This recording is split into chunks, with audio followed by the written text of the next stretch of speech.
Elektabilitas pasangan Capres-Cawapres Prabowo Subianto Gibran Raka Buming Raka mengungguli dua pasangan Capres-Cawapres lainnya dalam survei Litbang Kompas. Di sisi lain, jumlah pemilih bimbang ataupun belum menentukan pilihannya juga meningkat. Apa analisis hasil survei Litbang Kompas ini kita akan bahas bersama dengan Direktur Eksekutif Pusat Kajian Politik Fakultas Ilmu Sosial dan Ilmu Politik Universitas Indonesia. Selamat sore, Mbak Huria. Selamat sore Mbak Cindy.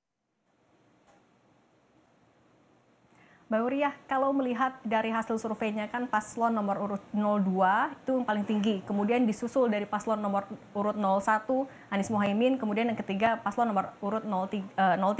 Kalau dari Mbak Uriah sendiri melihatnya ini mengejutkan atau sebenarnya sudah terprediksi? Ya, saya kira kalau kita melihat tren survei yang sekarang ini ya, ini kan memang sudah bisa diprediksi sebenarnya gitu ya.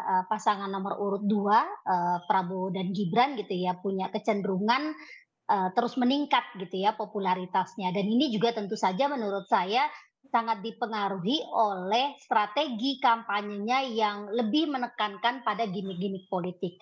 Nah, tetapi saya kira ada problem serius sebenarnya kalau kita bicara tentang apa namanya potret hasil survei kandidat gitu ya, capres dan cawapres.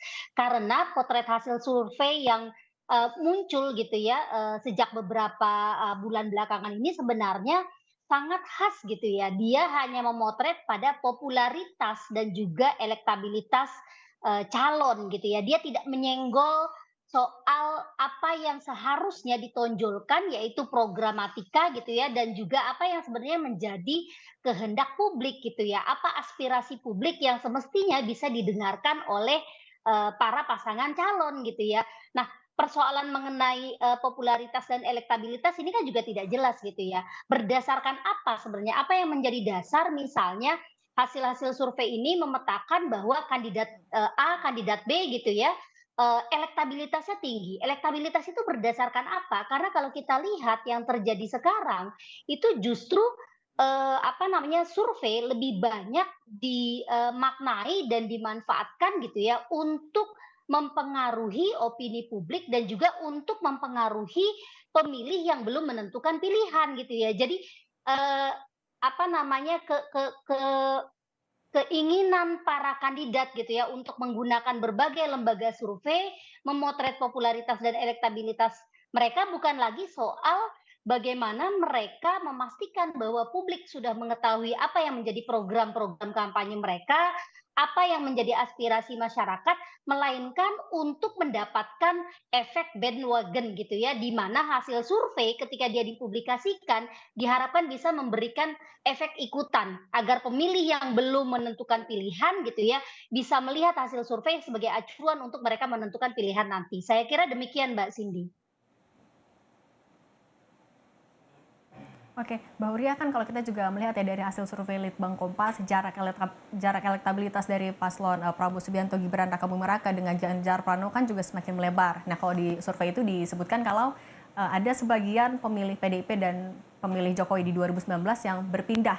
Kalau Mbak Huria melihat hanya itu sajakah faktornya atau ada faktor lain yang membuat jarak itu semakin melebar termasuk juga paslon Amin atau Anies Mohaimin juga bisa menyusul kemudian?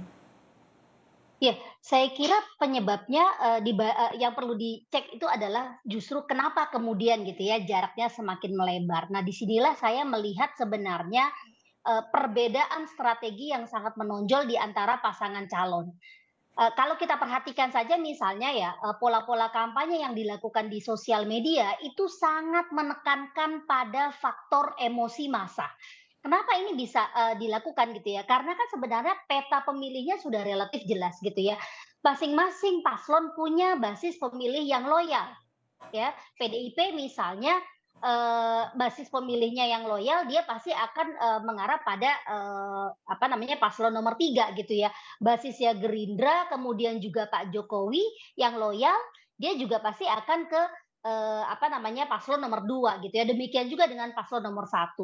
Nah, challenge-nya adalah bagaimana kemudian jumlah suara pemilih mengambang ini ya, yang kita sebut sebagai floating mass gitu ya, yang belum menentukan pilihan, ini akan ke arah mana? Di sini yang diperebutkan. Nah, strategi kampanye yang dilakukan oleh para paslon, terutama saya melihat ya dalam konteks ini adalah paslon nomor 2 gitu ya, memainkan emosi massa. Kita lihat saja di sosial media soal misalnya bagaimana, apa namanya, politik balas dendam gitu ya, politik sakit hati, Pak Jokowi, dengan, Ibu Megawati dan seterusnya gitu ya. Jadi yang dimainkan itu adalah emosi massa. Ini yang meningkatkan popularitas, ini yang meningkatkan simpati publik. Jadi cara-cara untuk mendapatkan simpati publik gitu ya lewat gimmick-gimmick politik, lewat potongan-potongan video yang membuat publik gitu ya merasa simpati pada kandidat tertentu, ini yang digunakan.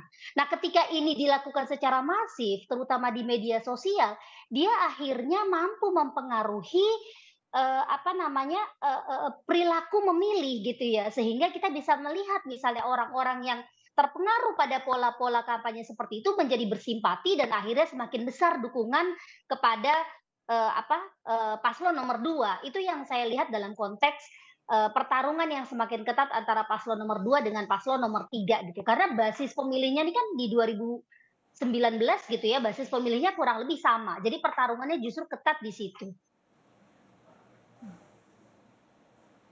Oke.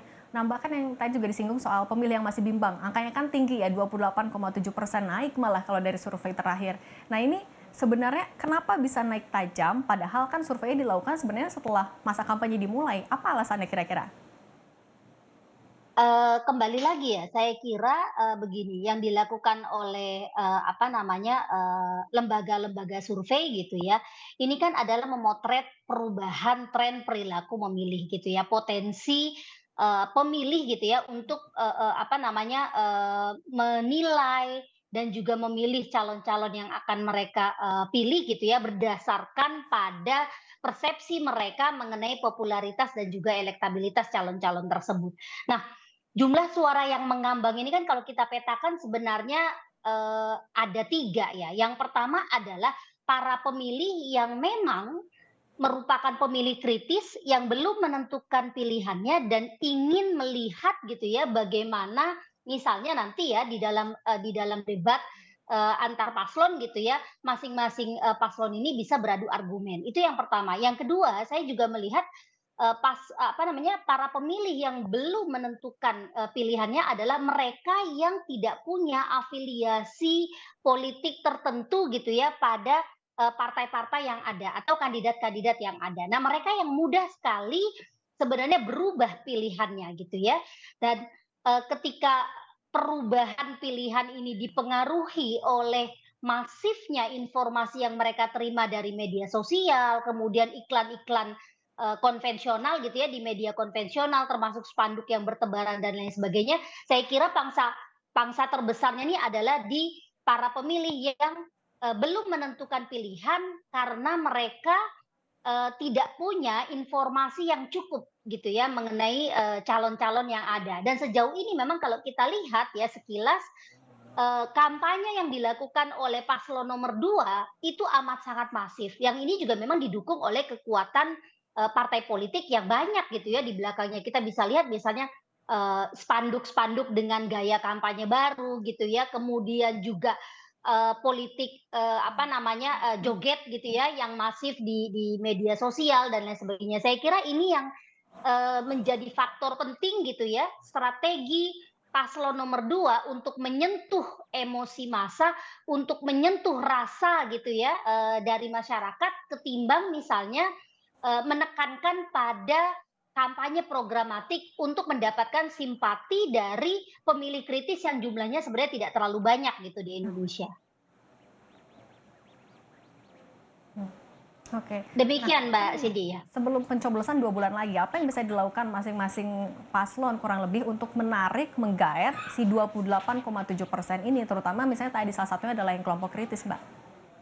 Oke, saya kira begini, problemnya hari ini kan adalah, ketika orang bicara tentang Pilpres 2024 ya, kebanyakan kan kita langsung bicara pada soal kandidat gitu ya, kita bicara tentang kandidat.